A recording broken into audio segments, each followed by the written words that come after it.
enforcement seriously. In the back, yeah. Mr. Vice President, Ali Bradley, News Nation. So since the designation of the cartels as terrorists, does that give the United States the green light to go into Mexico and to strike them there? I mean, right now, obviously, they've struck in the Houthis in Yemen. So why not, when we've seen cross-border violence, go after them in Mexico? And then my second question is about a designation. I'll follow up on, please.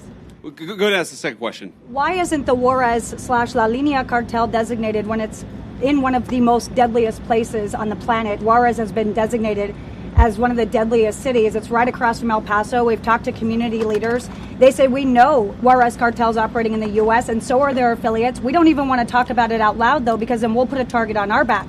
They're scared. Border Patrol even thought they were designated, but they're not. The State Department didn't tell me why. So on that, we're looking at additional organizations. Obviously, this is the determination of whether to determine a particular organization, a terrorist organization, is something that we consult with our leaders of the Department of Defense. We also consult with our friends in other governments.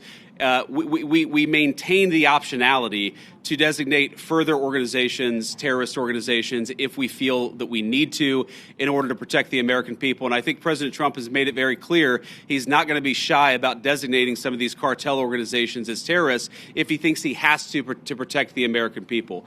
Your first question was about American forces to strike. Oh, sorry. Yeah. So, look, I'm not going to make any announcements about any invasions of Mexico here today.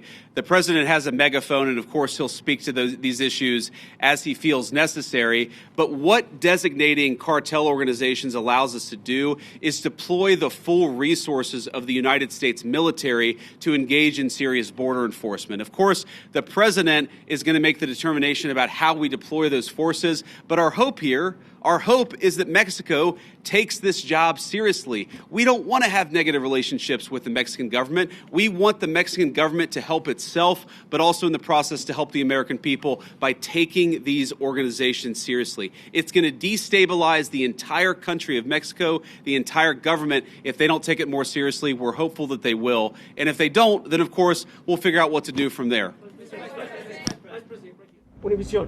So, you just mentioned something about invasion of Mexico. Is there any talk or any thoughts about actually U.S. military forces going into Mexico? No.